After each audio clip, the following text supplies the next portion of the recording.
I'm Jon Marino, Senior Editor with The Deal covering private equity, here today at ACG New York's Manufacturing and Logistics Conference in Midtown Manhattan, joined now by Adam Max, Managing Partner with the Jordan Company. As somebody who spends more of his time, I guess, on the buy side of things, I'm a little bit curious to see what kind of multiples are you seeing companies ask for? It's been described to me as a seller's market in the manufacturing space. It's always been a seller's market in private equity. It always feels that way when you're the buyer. Then when you're the seller, it feels the other way. In general, I've been at this 28 years, and in general, the trend is that multiples keep getting higher and higher. If you asked me today, I would tell you that a strong manufacturing business is going to trade at 8 to 9 times EBITDA, which in comparison, when I started in the business, might have been a 5 or 6 times multiple 25, 30 years ago. All right. One of the things that we're seeing in this market compared to the last one, the last boom market, that is rather, is that there's a lot more debt and recaps and financings taking place. This time around, a lot of private equity firms going back and trying to clean up that old debt, extend it into the future. Sure. A little bit less M&A. How long do you maybe see this continuing for, and will we really have an M&A boom, quote unquote, in the manufacturing space? Well, I think the refinancing trend actually is starting to slow as we speak. Just in the last couple of weeks, rates are starting to back up, terms are backing up.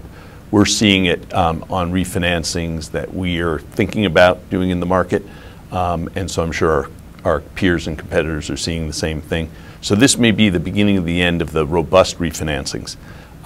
In terms of a boom in M&A, I think that we're more of a steady state. Again, just as multiples have risen over the past few decades, the amount of transactions have also generally gone on an upward trend line. So we're not looking for an enormous spike, but I think things will continue to move in a very positive way.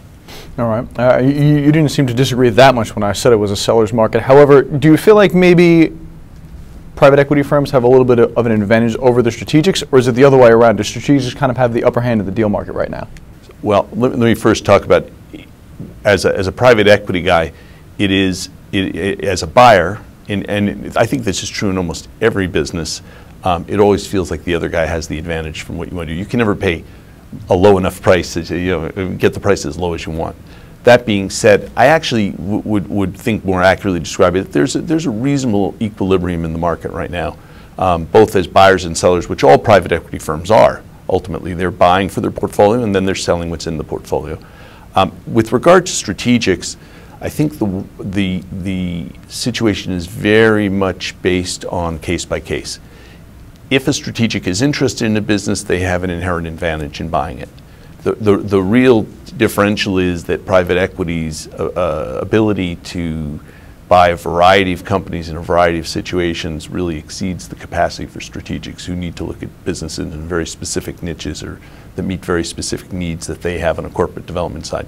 So while the strategic threat to preempt a process is always there, it doesn't come to play nearly as often as the headlines would indicate.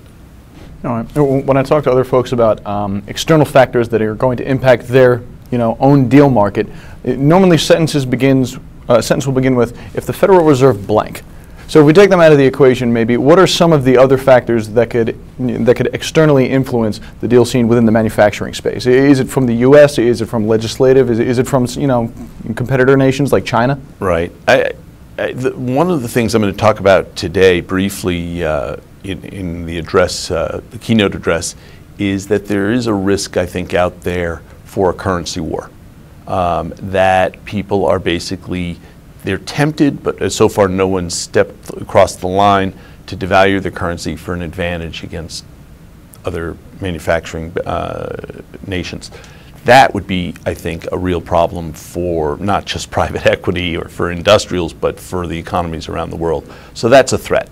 Other than that, I think that in a general sense, we're entering a period that I think is, leaving out the exogenous event, an international blow-up of some sort, a military event, we're in a period where I think actually we've got relatively stable markets ahead of us.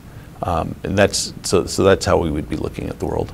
All right, as I look at my watch, I see that you do have to take the stage for the ACG event a little bit. So one last question.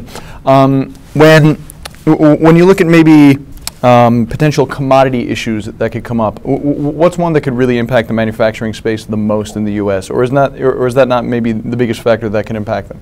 It's right now, I'd say we're actually feeling very good about the commodity situation. Right. The most important commodity for manufacturing is energy.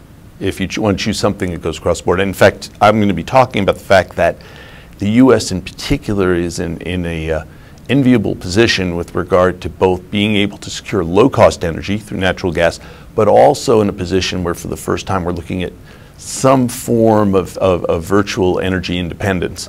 And the predictability of energy flows, both through oil exploration and natural gas, is actually something that sets the table very, very well for industrial companies in the probably 5 to 10 year time frame ahead.